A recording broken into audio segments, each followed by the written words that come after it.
आप सबों को जय यीशु जीवन संदेश का इस भाग में आप सबों का स्वागत है।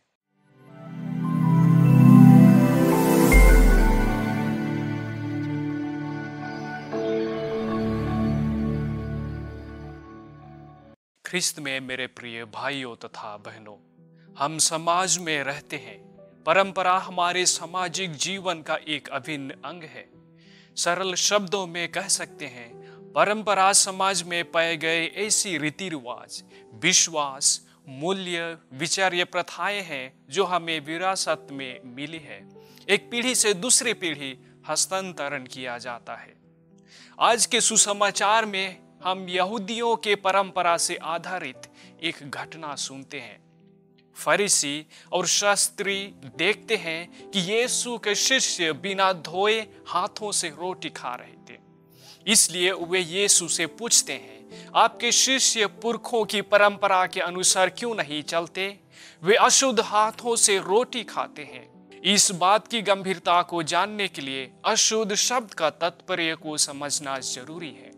अशुद्ध शब्द के लिए ग्रीक भाषा में कोइनोस शब्द का उपयोग किया गया है, जिसका अर्थ है अपवित्र, जिसको हम अंग्रेजी में प्रोफेन कहते हैं। इसलिए उन फरीसियों और शास्त्रियों के लिए समस्या शारीरिक स्वच्छता नहीं बल्कि धर्म अनुष्ठान का शुद्धता है।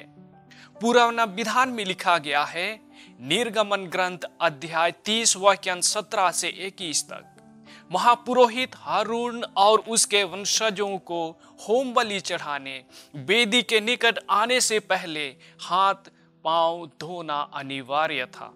गणना ग्रंथ अध्याय 18 वाक्यांश 11 से 13 में हम पढ़ते हैं, चढ़ावे का एक भाग प्रत्येक सदस्य खा सकते हैं, लेकिन शुद्ध होना जरूरी है। आज के सुसमाचार में भी हम सुनते हैं, पुरखों की परंपरा के अनुसार बिना हाथ धोए भोजन नहीं करते।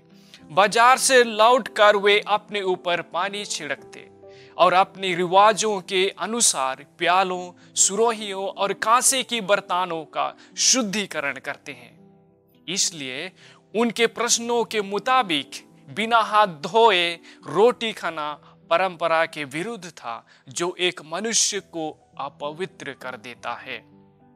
प्रभु यीशु फरीसियों के और शास्त्रियों के प्रश्न का जवाब नबी इसायास के द्वारा की गई भविष्यवाणी के सहारे देते हैं।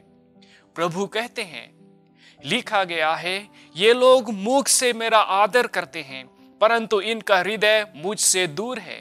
ये व्यर्थ ही मेरी पूजा करते हैं और ये जो शिक्षा देते हैं वे हैं मनुष्य के बनाए हुए नियम मात्र। प्रभु यीशु उन ढोंगीपन के विरुद्ध हैं जिसका बाहरी आचरण अंतःकरण से मेल नहीं खाता।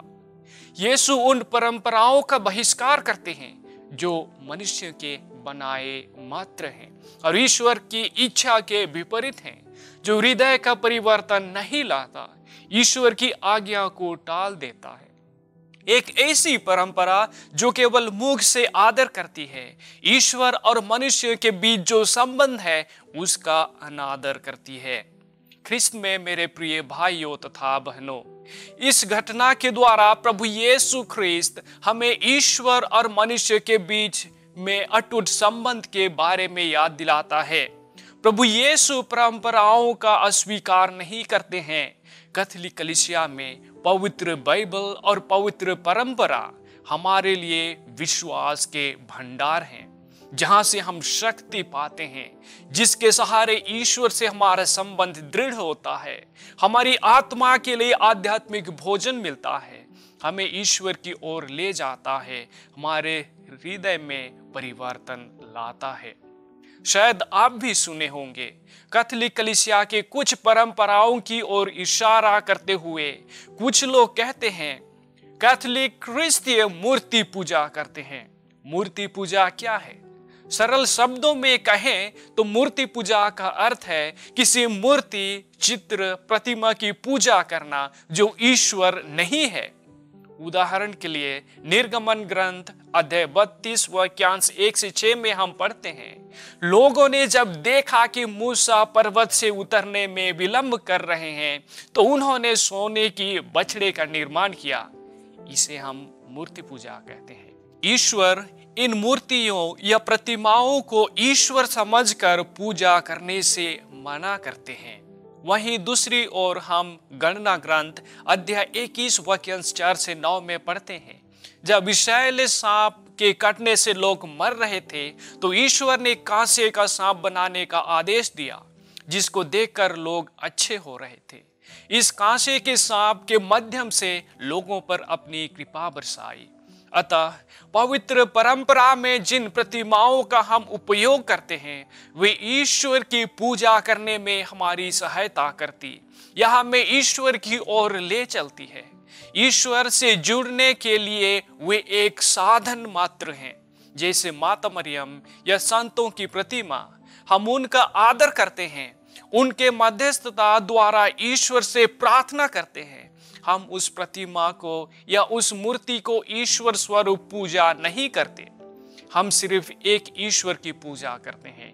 हमारा विश्वास है केवल एक ही ईश्वर है और एक ईश्वर में 3 जन हैं, पिता, पुत्र और पवित्र आत्मा। ख्रिस्त में मेरे प्रिय भाइयों तथा बहनों, हम प्रभु यीशु से प्रार्थना करें कि हमें आशीष और कृपाओं से भर दे, हमें विश्वास में दृढ़ रहने में सहायता करे, हमारे अंतःकरण को शुद्ध रखे। आमीन।